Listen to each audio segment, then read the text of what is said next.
because there are people who actually appear thin and they're not healthy because they're visceral fat. You're doing the keto diet, you have to stop. You're going to harm your baby. And so what does a mother do? You listen to your doctor. And so I stopped eating keto and I started eating the old foods again. My sugar addiction came back. My depression came back. Welcome to the Controlled Health Podcast, where we discuss topics on whole body wellness so that you can take back control of your health. Hello, my name is Andrea, if you have not been here before, and I'm your host of the Controlled Health Podcast. First, I'd just like to cover that this podcast is for educational and entertainment purposes only. If you do want to implement anything that is talked about in this podcast, please seek a healthcare professional. On today's podcast, I have my friend Ellie on. She has a YouTube channel as well as an Instagram. Her name is Nourishment Redacted. She is a wife, a mother of 2 kids, but unfortunately her health began to decline due to her unhealthy relationship with food. She struggled with tons of symptoms. She was obese, she had panic attacks, she had boils, irregular periods, and so much more. She first found keto and then she found carnivore, and she is thriving, and so is her family. So I'm super excited to share her story on my podcast. One more thing before we get to the show, I just would love to hear from you guys of what you would like to hear next. My goal and my mission is to educate others so that they can take back control of their health. Now to the podcast. All right. Well, welcome. Thank you guys for watching. I have Ellie here, and her YouTube and Instagram name is Nourishment Redacted, and we're going to chat a little bit about her health journey and what she's been through. So I'm going to just start off with the first question. I know you're in the carnivore community, and I just want to know how you kind of found carnivore and what made you want to try it. Sure. Thanks for having me on, by the way. So I found carnivore first by doing keto. So I had come from a background of eating highly processed food, eating my emotions, putting a lot of emphasis on food, using it as a crutch. I started gaining weight. I started having really bad depression. I had panic attacks. I had boils. I had rosacea. I had dandruff. I had horrible BO. I stopped caring about myself. I became 240 pounds, and I was desperate to lose weight. Desperate. I tried, I did the whole working out more and calorie restriction and, only eating 1,200 calories a day. And it was not sustainable. And then I'd fall off and blah, blah, blah. So then I found keto because I saw a YouTube video that had said the woman had lost 90 pounds in 5 months or something like that. Just mind blowing to me. I'm like, what do you mean you lost it? And then I found out that she was eating a ketogenic diet and she was eating burger patties and bacon. And I was like, what do you mean you can lose weight by eating fat? I thought fat was bad for you.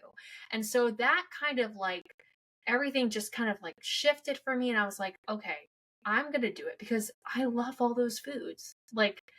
And I had a feeling that the rice and the pasta, which I was over consuming mad, was an issue. So this was late 2019, and I ate ketogenic diet for 6 months, and everything reversed for me. I lost 53 pounds. My skin cleared up. I wasn't having those awful boils anymore. My depression faded. I had confidence again. And the best part was that my irregular period, which my cycles were changing so much. I think I might have had PCOS. I think I might have had IBS, but my periods have been changing so much that they start from they were, instead of being a 32 day cycle, it was 100 days or 45 days, or it was just constantly switching. And so I never knew when my period was going to come. It was very, very odd. And then it became normal. I was able to become pregnant, which I had wanted. My husband and I wanted to have a child. Then I went to my OBGYN, and she looked at me and she was like, you're doing the keto diet. You have to stop. You're going to harm your baby. And so what does a mother do? you listen to your doctor. And so I stopped eating keto, and I started, eating the old foods again. My sugar addiction came back, my depression came back, and there was a lot of like stress in the world. This is during 2020, and it was just like compacted. And so, several years, and I kept trying to go back on keto, and keto didn't work anymore because I was addicted to carbs again, and I didn't have the mental fortitude to continue with that. So I had my daughter. She was beautiful, healthy, albeit small. And then I had my son, beautiful, healthy, normal. And then my son was around 6 months old, and I started watching Dr. Jordan Peterson again. I started watching Michaela Peterson again, and they started talking about the lion diet, talking about carnivore. And I was like, oh, this is like keto. This is like keto, but like keto 2.0. This is like, and I think that this will help me really remove all the carbs and the sugars and really just get back to basic, baseline, get back to baseline.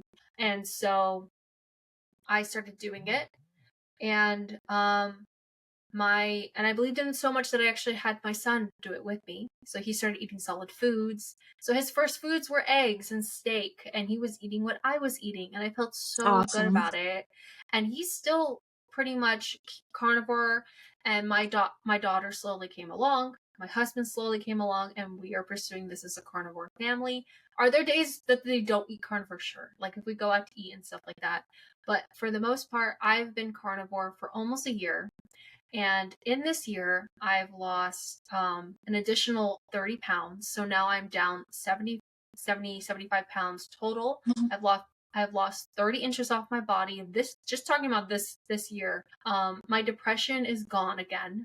My panic attacks, they don't exist anymore. My periods are regular.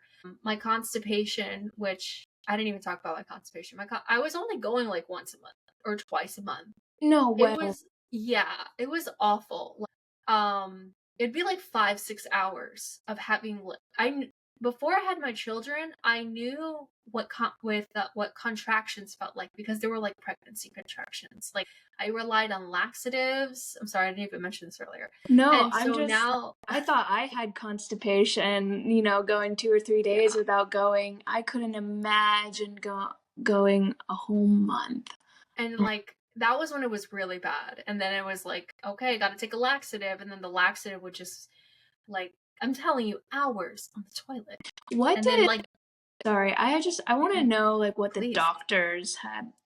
Did you ever say anything about your constipation to the doctors? Yeah, I did. And they would just say, take more Mucinex. Or not Mucinex, Miralax. They would say, take Miralax, add more fiber to your diet, right? Go on walks, drink more water, just the generalized recommendations. I would go to the doctor and say, I want to lose weight, especially when I was 240 pounds. And they were like, you need to track your calories and work out. And I did that desperately. And I was restricting my fat. I was doing all the things they said, basically. But the best part about carnivore is that, like, I'm actually sleeping better, and I have more energy, and I'm noticing that I'm becoming more muscular naturally. I've not worked out once.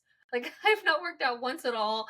And I'm just feeling so good that I want to share my message, this way of eating, with everybody, because I don't want, I don't want children to grow up to be sick.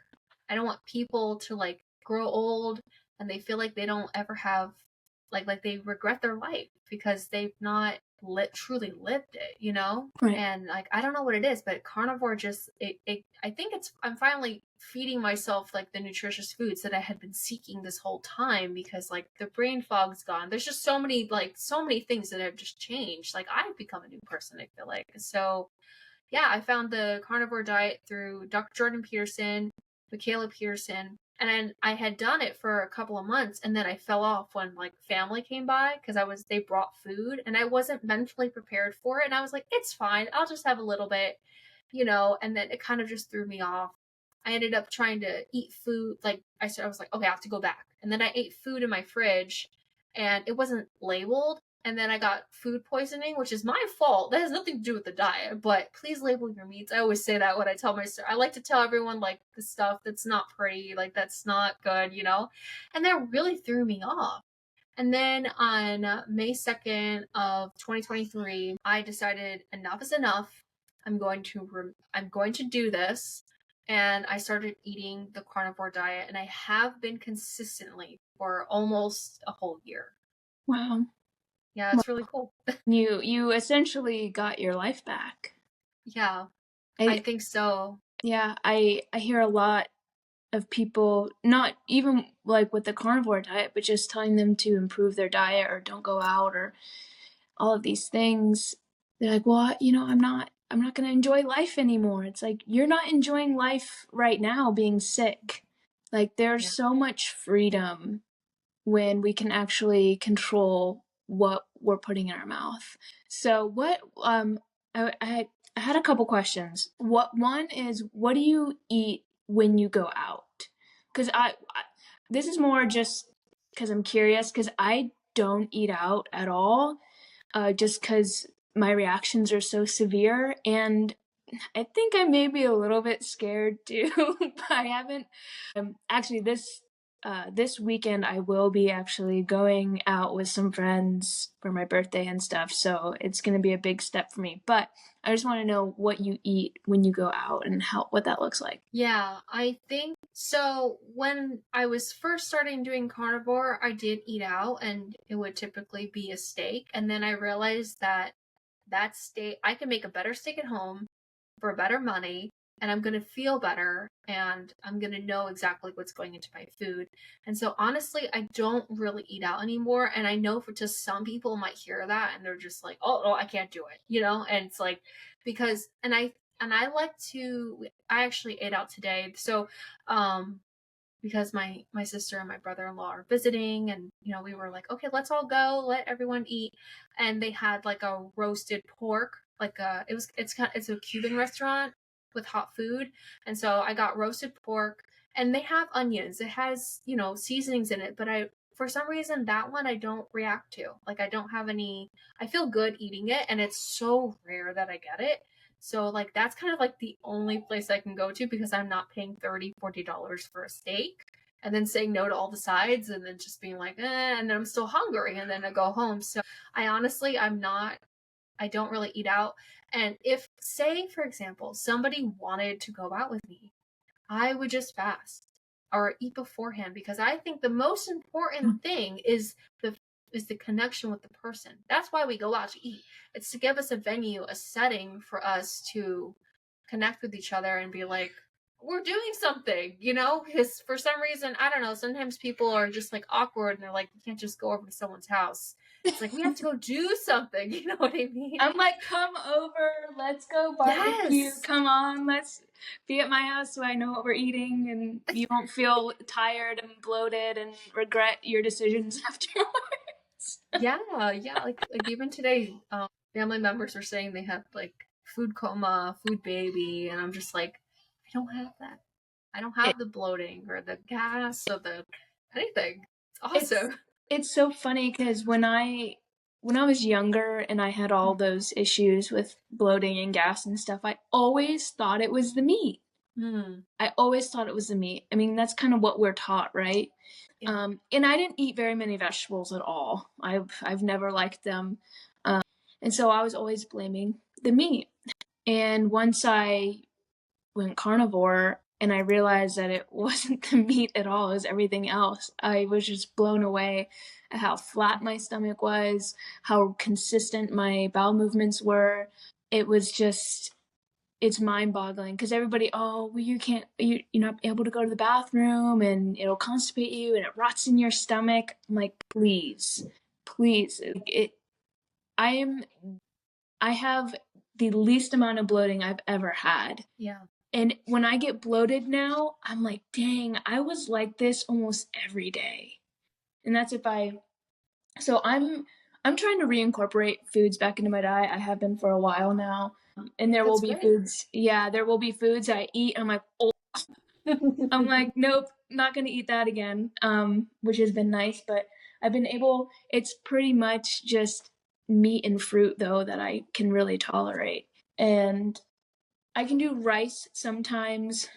I can't like eat a lot of it, but for the most part, I still pretty much just stick with meat. Not only is it one of the safest foods in the grocery store, even if it is conventional meat, you get so much nutrient density from it. There's no fiber, so you're absorbing all the nutrients, and there's no anti-nutrients in it, and it tastes good. So it's just it's a win-win. I keep flip-flopping like a fish, thinking like, oh, at the end of my first year on Carnivore, am I going to reintroduce foods? I think about that, and then I'm just like, I don't know, because I feel like things are going so well, but I do think that, when you come from a place of being so sick, and you should use the carnivore diet as an elimination diet, because I think overall that's what it's made to do, or it was constructed, or it's recommended by like the carnivore doctors and stuff like that. But a lot of people, they need to heal their gut. They need to take a long time to heal the gut and everything else that's going on. And then it would be nice if we can reintroduce food. So you saying that I can eat fruit now, like that shows that you've come a long way. Because we've talked before. I know a bit of your story, and it's like you were literally dying. Stuck in bed. You couldn't even lift your arms. So maybe I still think about that to this day. And you're like, then you were able to walk to the mailbox and back. Like those are huge things. And the fact that you can incorporate some non-meat foods, it's just like, you go, girl. Like that's amazing. There's some carnivores that are like, no, you should never, we're supposed to be pure. I don't know what to say, but I think, I mean, there are days where I just eat meat, but I've been really interested in building my physique and like boosting my metabolism and stuff, and I have to eat a certain amount of calories, and I can't right now eat. It's just too much to just eat meat. Like I have to have carbohydrates, and I feel like my POTS is a little bit better with the carbohydrates because it keeps my electrolytes balanced a little bit more. But I don't go over 100 grams of carbs a day. Most of my calories comes from protein and fat. So I'm sitting at like 170 grams of fat and 160 grams of protein, which is so much food that I'm eating right now. But I'm trying to boost my metabolism and then eventually cut it back down to where I can lean out. And I've been building muscle, so I've been getting stronger, which has been amazing. Right. I can now lift almost 50 pounds over my head. So. Oh my gosh, that's awesome. Yeah. I can barely lift my 30-pound toddler over my head. Oh. That's just so I'm like, don't do it. That's probably, I feel like that may be harder than something that's like a dumbbell. Especially when they're like wiggling and stuff. No, but I'm so proud of you. That's so great. I appreciate it. Yeah. Well, this is about you though, so let's keep talking about you. So your health conditions have you're so cute. Your health conditions have improved, which I feel like almost everybody who's been on Carnivore has seen improvement. But you've also, some of your videos you talk about body image, and I'd really like to dive in to that and how you've kind of navigated that psychologically, because especially as women, we're bombarded with these skinny models on TV or Instagram, even these fitness models. But in reality, they don't look like that all the time. You're not always posing, the lighting's not always perfect, and you're not always in a calorie deficit cutting. I just wanted to talk a little bit about that and how you navigated through that. Yeah, so I think that one of the first problems I had was with my body image, how I viewed myself, my confidence. Those were things that I have definitely struggled with, even though I was a healthy weight during, those like younger years, middle school, high school and stuff. Like my weight started going up after those. My mom would say to me, "You're beautiful," and like try to give me confidence and stuff like that. I never quite felt it. I would look at myself in the mirror and I judged myself very harshly. And I think it's because, I look a little different than everybody else, with like the thicker eyebrows, and I had wide hips, and I've, broad shoulders. I'm tall. I'm, 5'8", and I'm not the petite, blonde, blue-eyed, skinny girl. Yeah, And that. yes, that's right. And so I think that, and just having poor self-esteem, that was the word I was looking for. Poor self-esteem, it's been with me for a very long time, and not truly loving myself. And so, I would try to find, when I was younger, I would try to use external things to boost it up, like makeup and putting curls in my hair, or blowing it out, or finding a cute outfit and going to the mall with my friends. And very, very, I was being a bit self-absorbed, even though I wasn't truly interested in looking good for others. I really did want to feel good for myself, which I think is quite mature for that age, because like I didn't really care what, I guess I cared a little bit about what other people thought, but at the end of the day, it was like I wanted to feel comfortable in my own skin. And as I continued to age, and then things started getting worse for me physically, because then I started, gaining more weight, and being 240 pounds, it's not a beautiful thing. Like, I feel like a lot of people now, they're like, I love my curves, and they say that they're beautiful at every size. But the way I see it now, especially since now I'm having finally the dream body, and I'm not like super muscular, guys, or anything like that, but I'm 168 pounds now, and I know it's just going to continue to get better. But I used to dream about being this way, and now that I am this weight, like I'm in a size 12 pants when I used to be a size 18, 20, and these pants are loose on me. I'm wearing a size small shirt now, and I was wearing like an extra large shirt. It's like me looking back, like those fat rolls, that cellulite, that's not beautiful.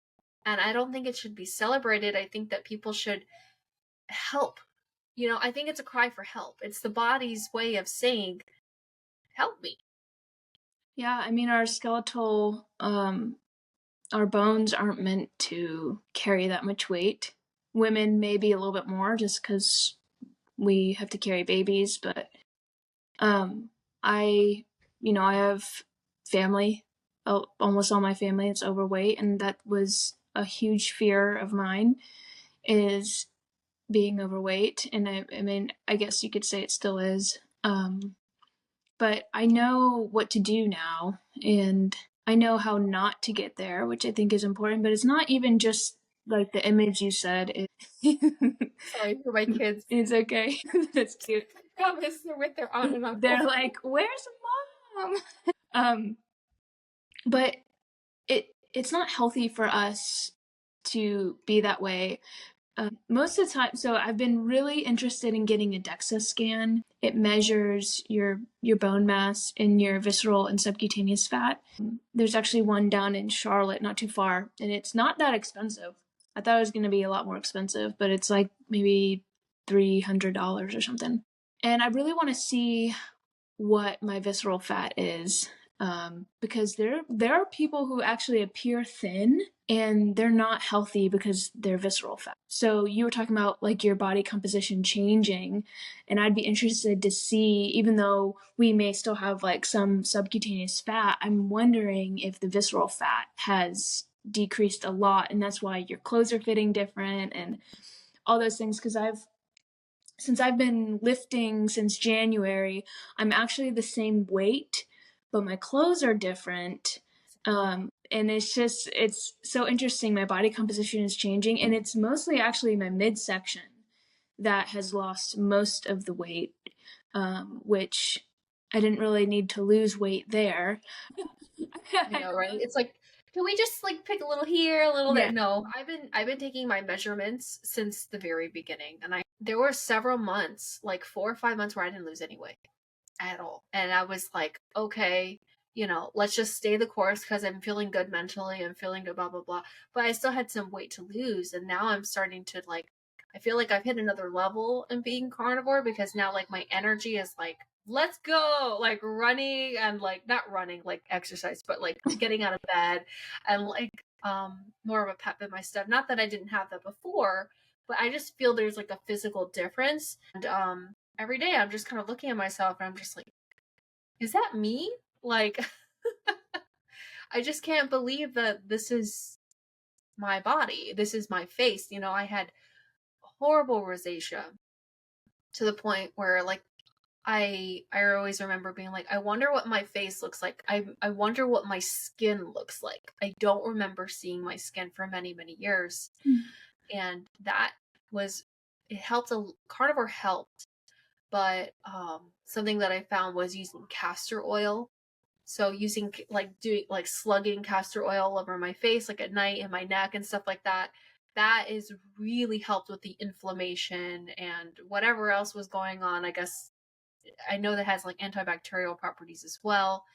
And I was just like so desperate. And one of my subscribers was like, you should, and she is either a former nurse or is a nurse. And she was like, please try castor oil. And that has been like, and that's boosted my self-confidence since we were talking about that. That is like, you know, I haven't worn makeup in so many years because, you know, it would just make my face burn and itch. And sometimes I would slather it on for like Christmas and like family events and stuff like that, and then go home and just be like literally red, just like my phone, like this. I was a lobster, you know, and now it's like, is it perfect? Am I like the cover girl on a magazine that we all looked at, you know, for all those years comparing to? No, I'm not. But it's like, I can see myself now. And that is really important to my self-esteem. And like, I have young kids, you know, I have a 3.5-year-old and 1.5-year-old. And it's like, I think to myself, especially in the beginning of my carnivore journey, you know, I was like, are they going to know what their mom looks like? You know, are they going to think their mom is beautiful? Are they going to think their mom looks like a normal person? I think they love me unconditionally, but this is something that I think about. And now I feel like, oh, I'm going to tear up a little bit. I feel like they actually know like what mommy looks like now, you know? And they don't, you know, my daughter's not like, oh, mommy, your face is so red here. You know, like those little things, like so sweet and innocent, just being, you know, just pointing something out that's obviously there. Oh my, You know? I had a little girl, I used to have really bad acne, and Yeah. I had a little girl at church come up to me and ask me if I got stung by a bee. I couldn't help but laugh, but part of me was like, man, I need to do something about my skin. That was a long time ago, but That's so funny. What do they say? From the mouth of babes, right? oh, yep, Just exactly. Yep. So, well, speaking of your kids, have you tried to not like experiment with them, but have you tried to give them processed food and then whole food and see how their behavior changes? oh yeah, we did that today. So, you know, we went out to eat and they had like what is it? Chicken tenders, mac and cheese, you know, all that stuff. Because when we go out, it's so rare. I'm like, eat whatever you want. I'm not trying to make like, you know, okay, eating disorder or like to teach them like I tell them these foods are not the best for you. These are sometimes foods because they're metabolically healthy. I think they can handle it. And Right. my daughter, she's very intelligent, and she blows my mind. She's like, you know, she'll tell me her stomach is hurting, or you know, oh, my chest is hurting. And my husband, he was talking to her about it because I was out at the time, and he was like, I think she has heartburn. Like she's like physically feeling a difference in it now. You know, it's not been easy transitioning her from eating like all the whole food, but you know, there were carbs. Like she relied on those carbs. There was vegetables, even though she hated them. Like I feel like she, you know, overstimulated by those carbs, honestly. And so now, you know, introducing more meat into her diet has been a struggle, but we do know her favorites now and we kind of just stick to those. And so, like, having a day like this where we eat out, it's going to be hard for the next couple of days, but she feels better on me. And she says that, you know, she knows what carbohydrates are, she knows what fat and protein are. You know, I teach her these things because you know, I want her to like have a really good relationship with food, and I don't want her to grow up, you know, relying on it as a crutch like I did. And so I think that I see a big difference between my kids when they have, processed food or restaurant food, whatever you want to call it, versus homemade. I definitely see a difference in their Wow. behavior. Yeah, I mean, I see a difference in my behavior. I know, right? If I eat something processed, I am a moody mess, crying, agitated, irritated, irritable, bloated, swollen, not fun. And I can't imagine what kids go through, and they don't understand like what's happening, and they feel these things. And I feel bad too, because it's like, I know if I give this food to them, they're not going to feel their best. But I want them to feel the difference, because it's like, Absolutely. I want them to make those choices. I know they're young, but it's like, what am I going to say? Go to a restaurant and say, you can't eat any of this stuff? Like, no, we're going to go, like, don't. That's something I've learned a lot talking to a lot of moms, because I have my podcast, Mother Knows Best. I talk to a lot of moms who are feeding their kids like a meat-based diet, keto, carnivore, animal-based, or even just low carb, whatever it is, as long as meat is the focus. I'm like, yeah, come on, let's talk about it. And that's something that having that iron fist, or like that restriction, and just like constantly be like, you can't eat this because it's bad for you, it's just gonna boomerang. It's just gonna snap back, and it's just gonna create, I think, in my opinion, more issues with eating growing up, because then they're just gonna grow up and then be like, oh, mom's not here, I'm gonna go, binge. Yeah. Binge. Yeah, that's what I'm thinking. Yeah, I mean, I yeah, I mean, I've had issues with binging, and I can now eat. It's funny, if it's not processed, I don't want to binge on it, obviously. Yeah. Like, because it's not hyper palatable. But even now, I can buy like a bag of potato chips and just have a couple, and I'm fine. Whereas before, I would eat the whole bag because I wasn't eating adequate protein, adequate fats. I wasn't satiated, so my body was like, feed me more. I need more. And I think most of the time binge eating does come from nutrient deficiencies, where you're not getting adequate vitamins, minerals, proteins, fats. And so you start binging on these hyper palatable stuff. But I think that is absolutely the right thing to do, is to just let them see the difference. Because I only knew one thing growing up, and that was processed food. So the way I felt was normal. It was normal to be constipated. It was normal to have joint pain. But it's not. You shouldn't be 13 and have joint pain. Like, that's not at all. No. Or be constipated. Those are not, I mean, you should never be any of those things. I think we've came to a point where we think once we hit 30, oh, we have joint pain, oh, we have this, and we have that. Getting old. It just breaks my heart that people don't take responsibility for their health, because like we talked about before, there's so much freedom in being in control of what you eat. There are some instances where you just can't do it, and I'm excited to go out and eat with my friends. Like, I'm really excited. I don't think I'll react poorly. Like I said, I've been eating here and there, and like on Bible studies, I'll maybe eat something that there's a couple things I will never touch, which is like wheat and sugar and things like that. Okay. Just because I know, that's good. Yeah, I will just flare up so bad. I still try to stick to whole foods when I'm introducing stuff. So like on last Friday, we had Bible study, and the host cooked Brussels sprouts. So I had some Brussels sprouts, and I was fine. And I thought I wasn't going to be. Like, I didn't have any bloating or anything. I was like, okay, cool. Brussels sprouts are okay. Granted, I only had like 3. Like, I didn't go crazy. That's good. I don't think anyone would want to go crazy on Brussels sprouts, but that's cool that you enjoyed it. Yes. They're known for making people gassy, so I'm quite surprised. I was surprised too. I was like, okay. You're healing, girl. I know. I love it. Yeah, so I'm really proud of you for teaching your kids.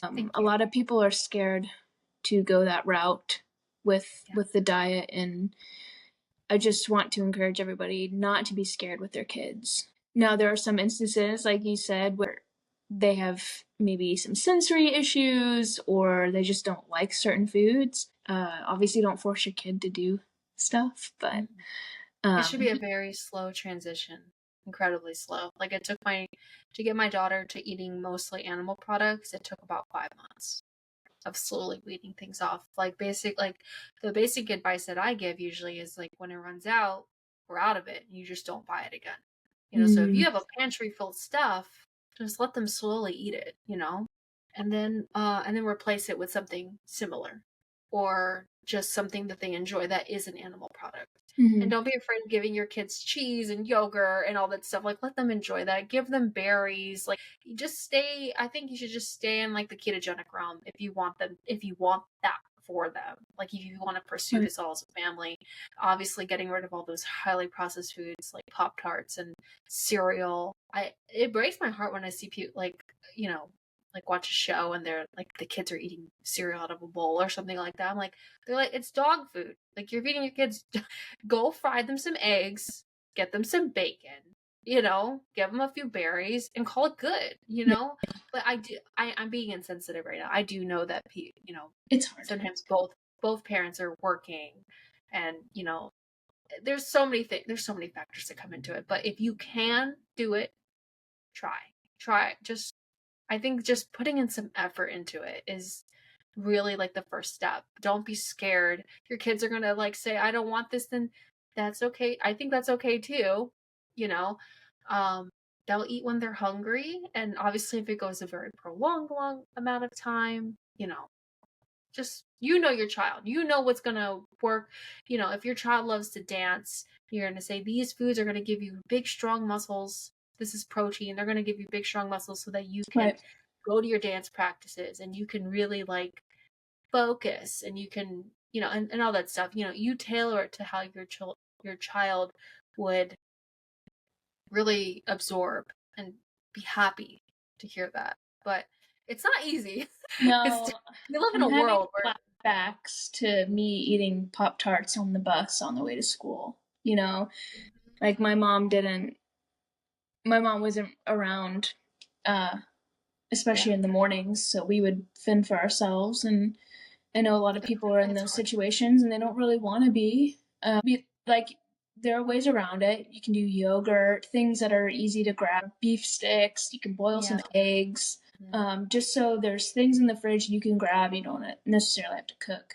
Or at least do that for your kids. And that message was to somebody who is wanting to actively try to fix their child's diet or make changes to it. That wasn't to the person that's like, who is reliant on the cereal and is reliant on those, Pop-Tarts and stuff like that. Like, I'm really like sympathetic towards that, and I totally get it. But if you are on the path, because once you know about carnivore and keto, you're not going to unknow it. Like, you're not going to want to go back. And if you do, you're going to want to wish that you never did. Yeah. Right? Well, yeah. Just to play the devil's advocate, though. Yeah, please. Pound of ground beef, conventional is just like, what, $4? $4 or $5? Box of cereals, $4 or $5. It's not. We've been so deceived. We've been deceived for sure. And of course, I'd rather have a bowl of cereal than ground beef for breakfast. Come on. Yeah. My Cinnamon Toast Crunch. Oh man. I was a Fruity Loops girl. Oh, my Cinnamon Toast Crunch was, and I used to eat. I was so weird.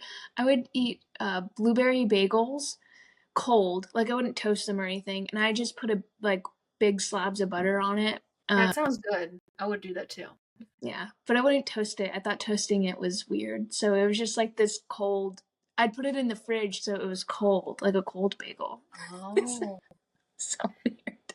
No, I feel like I would have done that too. Honestly, I wasn't too big into like toasting the Pop-Tart and stuff. I just I didn't. I just would eat it as it. Even I wouldn't eat cereal with milk. I would just eat the cereal because I never really liked milk. So yeah, I like milk.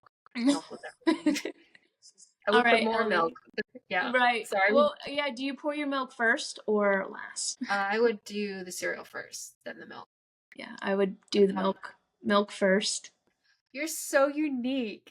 No, I love it.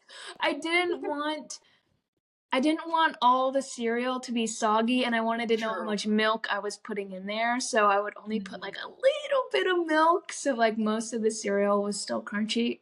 I'm sorry if Fair you enough. guys are listening to this and have eating disorder. I'm so sorry. Anyway, Yes. next question, please. Well, so you've actually answered most of them. I was just gonna ask. I ask everybody, what is one tip or some advice that you would give somebody who is wanting to take back control of their health?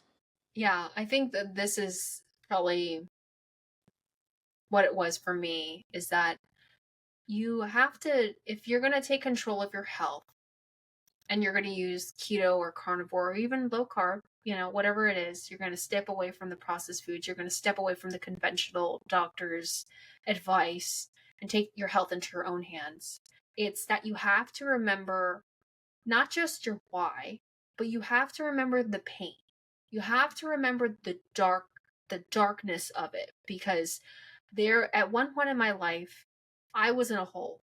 I was at a big ditch. There was dirt all around me, and I would look up and I would see the beautiful blue sky. I would see the birds. I would hear children laughing like I wanted to go play with them, and I would keep trying to climb up and I would slide back down. That was kind of like what my depression was like.